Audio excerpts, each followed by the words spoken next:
All right, Q&A time. The first question here we have is, how can the next generation earn respect and authority in a family business? Brilliant question, and this is something that I have seen a lot of the next gen in the family business deal with. You have gone, you've studied in the best business schools, you've studied in fine institutions across the globe, and still, you are struggling with the kind of decision making, you're struggling with the kind of respect, you're struggling with the kind of authorities that you are given, and that can get to you, that can also affect your internal sense of fulfillment, that could also affect a sense of satisfaction, and eventually the culture. It's a culture thing. So how can you start earning this? Number one point is, start being credible. Start showing your credibility. Now, what would your credibility look like here? Take on micro projects, take on mini projects. I'm not saying go bring 100 crore business or land 100 crore client, but what you can do here is, you can start micro, you can start mini, and build on to those mini projects one by one, small by small. Now, for example, if you are, I'll take an example of that of a service business. Okay, now in case you're a service business, and let's say you are in the servicing may, you are maybe providing some kind of, give me an example of a service business. Off the top of my head, it could be, you provide ERP solutions. Yeah. Now, your services, you are providing a SAP to the client. Now, here, one way, the first thing that comes down in your head is कि यार मेरे को credibility अगर बढ़ानी है ना, मेरे को SAP के लिए एक बड़ा business, बड़ा client लेके आना है.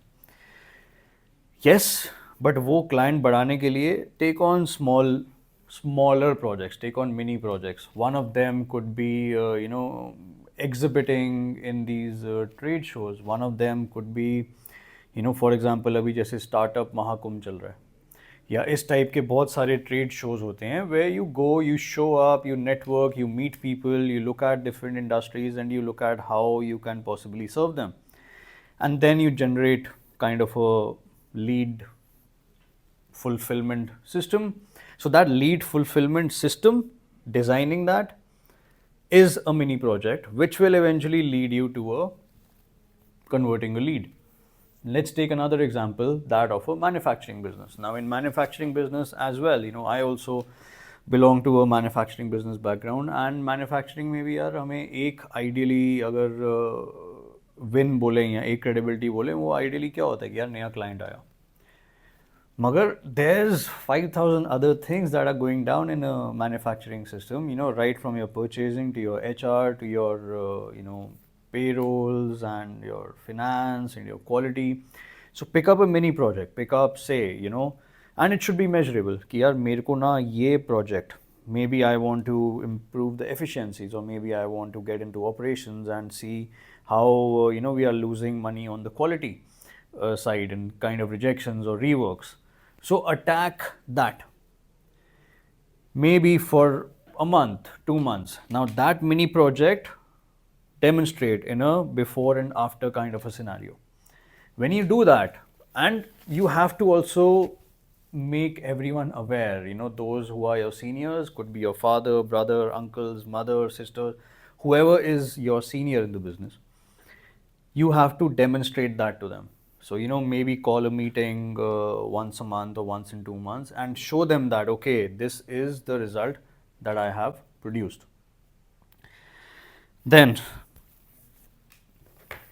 so once you show this, this is building your credibility. And once you start building credibility, you become that performer. People relate to you with that performance kind of a mindset. And with that comes respect and authority that you are looking for here. And it's very simple I would say, if I compare to a typical job setup as well, you have to build credibility, you have to produce results.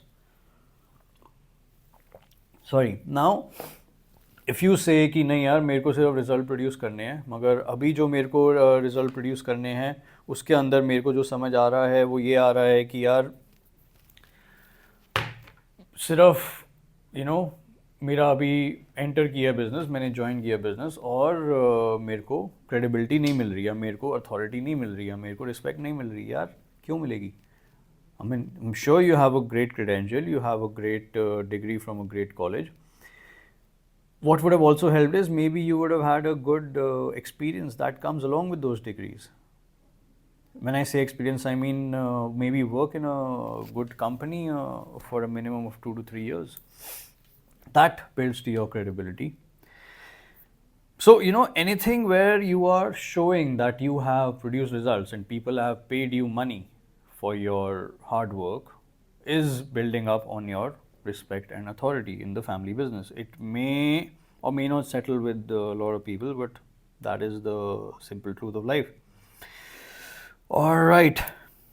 Next question is very good question. It's a it's a follow-up question. Should the next generation work outside the family business before joining? This is exactly what we were talking about in the previous section. Ki yes, if what happens when you work outside the family business for a certain period, you gain experience, and you gain experience, you gain a sense of culture, you gain knowledge of any other business, be it service, be it trading, be it manufacturing. You just gain a lot of experience and you gain your own self-worth when you do that. And once you end up in the family business, and I have shared in a detailed conversation in the past where I'm sharing कि यार अगर मेरे को एक existing company में मैं काम कर रहा हूँ, if I'm working in a corporate and I want to make that switch to the family business, what all factors should I consider? I mentioned how you should have like a 6-month dating period before you get married. So it's more like a 6-month courtship in the family business where you go to the business, you show up maybe once, twice a week, you see how your ideas are taken, you look at कैसा culture है यहाँ पे, you look at maybe how's the even how the coffee tastes in the family business, what kind of office setup is, what kind of office will you be getting, what kind of seat will you be getting, where will you be seated. So date, this dating phase is what I spoke about in the previous conversation. And yes, it is, I would say, if not, they should make it mandatory. This is a shout out to all the family business owners who are bringing their offspring or their younger brothers or sisters in the business. Make it mandatory for them to gain experience elsewhere. All right. What advice would you give to the business school students who plan to join their family business? Perfect. Very good, again, follow-up question here. Given you're in a business school, now what I would say is start showing up in your business while you are studying in the business school. What would that look like? Maybe show up once, twice a week. Whatever you're learning in the business school, show up in the business. Maybe you're learning finance. So, in the balance sheet, show up in the business, sit with your accountant or your CA or your CFO and study your own balance sheet. Look at how they are, working on the accounts of your company. Look at the SAP if you have any kind of ERP installed, or if not.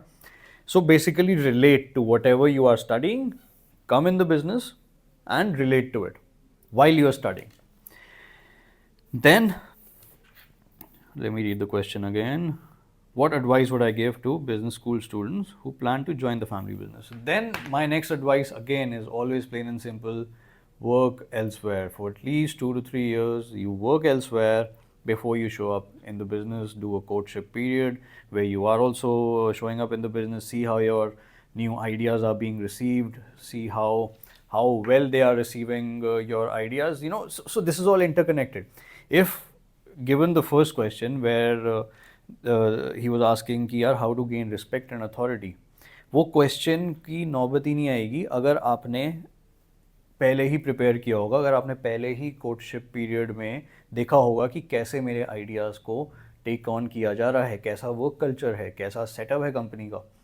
अगर आपको ये सब already पता है, then you will be prepared for it. You will be intelligent enough to prepare so that when you enter the business, you don't have to ask the question, hey, how do I feel respected?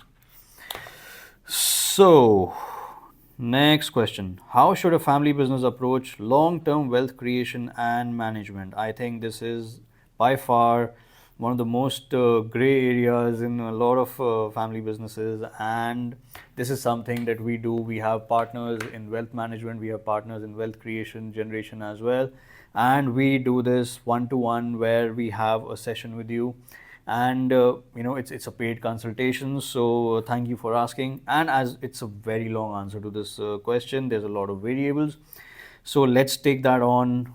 Maybe you can DM me and we can set up a meeting. So what are some common governance challenges in family run businesses? All right. A common governance challenge, one of the most common governance challenge here that comes across is when the next generation joins and the next generation has kind of taken over maybe 2 or 3 disciplines of the company. For example, just for the sake of giving an example, let me talk about maybe they've taken on the supply chain and they are looking at the operations, okay, and HR. So 3 functions are being taken care of by the person, and this won't happen immediately. It will take a period of maybe 4, 5, 6, maybe 8 years, depending on the scale of the company. So now this next generation has joined, and he or she is now heading. So they've worked their way through, and 4, 5, 6 years is a lot of time to kind of manage all three functions.